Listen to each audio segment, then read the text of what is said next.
دا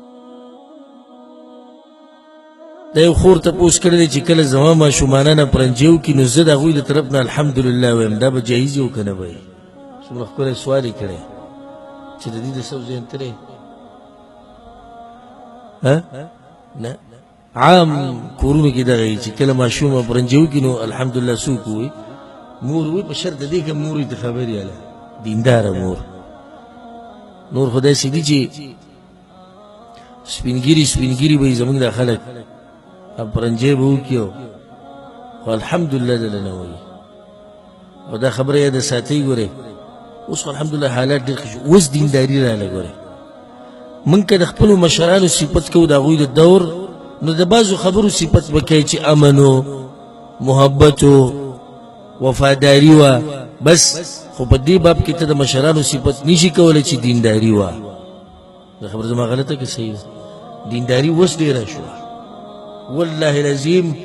که څوک بې خفه کېږي خوشحالېږي ویم زمونږ زه پکې ځان هم یادوم زمونږ چې کوم مشران تېر شوي دي غالبا لمانځه چلوم صحیح نه ورته او نه چا مونځونه کول مونځونه یې نه کول نه چا جومات پېژندو خو دغه ګپ شپ او ځمکه او پټی او په دې پورې مغښت یعنې دې هغه کسانو ته تپوس وکړي چې عمر یې ډېر یو زموږ په منځ کې وه ستاسو وخت کې وه مشران څنګه وه هغه به راته ووایي. ما ته په خپله یو مشر دا خبره کوله وایي زه درته په الله قسم خورم چې موږ په دې لارو کوڅو به تېرېدو دا مشران به ناستو د دوکانونو مخې ته یو ځای کې بل ځای کې د جرګې او یو خبر مونځ به مو شو بانک به مو ویلی شو اقامت به مو شو هر څه به وشو خو څوک به لمانځلی نه تو په جومات کې به چې دوه درې کسان ولاړ اب یو دغه مؤذن و بل به امام و دوه درې به نو بس دې مشرانو مونځ نه پېژندو. اوس موږ پسې را خلک راشي وایي زموږ مشران په خطا و چې یو سړي مونځ نه دی کړی ته ماته څه وایي چې دی په خطا و. دا حقیقت دی که نه یې منې هغه به ستاسو هسې سینه زوري. عقیده د توحید معروفه او مشهوره وه.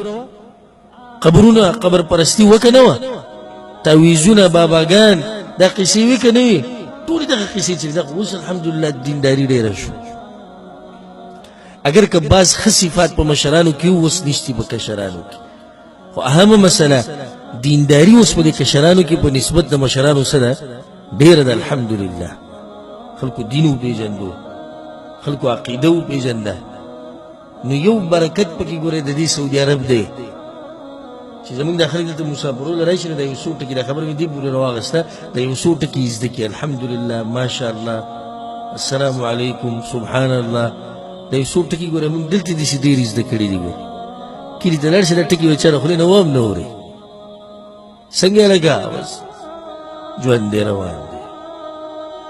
اپرنجي سره الحمدلله او که دې ووایي الحمدلله نو څوک به درته ووایي چې یرحمک الله او بیا که درته ووایي یرحمک الله نو څوک به ووایي چې یهدیکم الله ویصلح بالکم. وایي دومره اوږدې قصې ته موږ تیار هم نه یو. پخوا مشرانو سادهګانو هغه خو به دا قصې نه کولې تاسو اوس نوي راوویستې نوي دا نه دي نوي د دې مشرانو دا کار و چې نه یې کوئ. ورته ووایه ګوره د برکت دعا وکړه تبارک الله ووایه ماشاءالله زما نظر نه دی لکه ویې ووایه نه نه دشمني قصدا نه یې ویل خو په دې څه خفه شي که درته ووایي چې داسې د برکت دعا وکړه تا ته وایي زه داسې ښکارم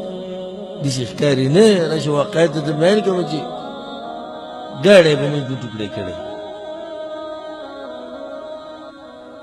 نیغ نیغ به یو شي د ګوري خدا او پې نه وایي ځکه زموږ په ملک کې په هر شي باندې ماشاءالله تبارک الله لیکلی په هر شي کور که جوړ کړي ماشاءالله تبارک ګاډی ماشاءالله تبارک په هر شي ماشاءالله یا ته پته چې دلته څوک نه وایي نو که دې ته وګوري که چې ته خوله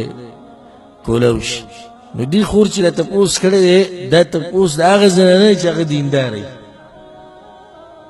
نو دینداره زنانه سیچر کوي چې کله ماشوم یې پرنجي وکړي نو دا الحمدلله وایي نو دا طریقه صحیح ده او که نه. جواب د دې مسلې هغه دا دی چې اول خو دا خبره یې د ساتئ چې کله انسان پرنجي وکړي دغه ټیم کې د الله شکر ادا کول الحمدلله ویل او دا پرنجي آداب او دا ټول ما بیان کړي په نورو درسونو کې تفصیلا او چې څوک یې واوري د هغه به څه وایي یرحمک الله یا په جواب کې یهدیکم الله ویصلح بالکم د دې نور هم صیغې شته نور هم طریقې شته هغه موږ خپل ځای کې بیان کړي. حدیث کې دا راځي د صحیح بخاری صحیح مسلم کې روایت انس بن مالک رضی الله عنه چې عطس رجلان عند النبي صلی الله علیه وسلم دو کسانو پرنجیو کې د رسول الله په خوا کې فشمت احدهما ولم يشمت الاخر یو تر رسول الله چې رحمك الله دې بلته ونه نو کسانو ته رسول الله دی یو پرنجیو کې د دې دې بلته ونه رسول الله هذا حمد الله وهذا لم يحمد الله دا الحمد لله ویلو د نو ویل نو چې الحمدلله سوکو هغه ته يرحمك الله چې ونه وي تمام نه به دا خبره ساتي چې کله ماشوم وړوکی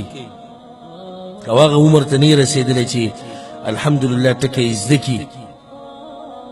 بعض علما دا وایي چې د مشران دي د طرف نه وایي خو صحیح خبره ده چې دا الحمدلله ویل دا ممدقه کسوی کم چې پرنجې کې د بل نه بکی نیابت نه قبلېږي بل نه بکی نیابت نه قبلېږي نو په دې کار باندې څه دلیل نشته په دې کار باندې دلیل نشته ها بعض علما دا وایي چې دغه ټیم کې بچی ته د عامه دعا وکړي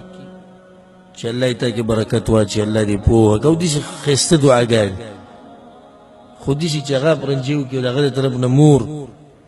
الحمدلله وایي په دې باندې څه دلیل به نشته زموږ کار ټول د څه سره دی هغه د دلیل سره دی دغه سوال کې یو بل سوال دی خور کړی دی هغه ده چې کله موږ مانځه کې ولاړ یو پرنجې وکړو الحمدلله به وایو او که نه نو حدیثونو کې خو عام امر راغلی په صحیح بخاري کې د روایت ته اذا عطس احدکم فليقل الحمد لله تاسو کې څوک پرنجې وکړي الحمدلله دی وایي دا خو عام امر دی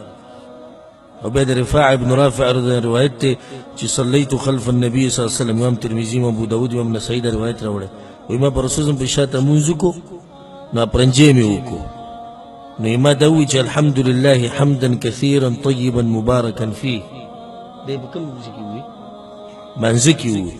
بیا رسول الله صلی الله علیه وسلم تپوس وکړو چې دا چا په مانځه کې خبرې کړو هغه غلی و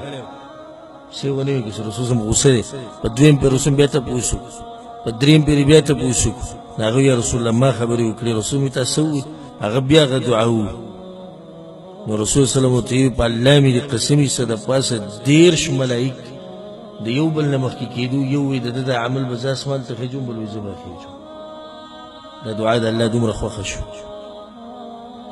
الحمد لله حمدا كثيرا طيبا مباركا فيه مباركا عليه كما يحب ربنا ويرضى لذلك سلفاس 10 ملائکه یو زبدا برخیجو بل زو برخیجو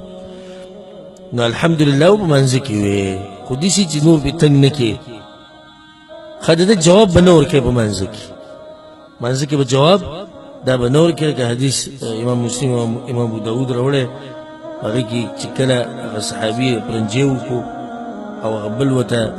يرحمك الله وين رسول الله هغه پوکو چې په دې منځ کې دا خبرې نه دی راوړه الحمد لله په منځ کې ویل شي والله اعلم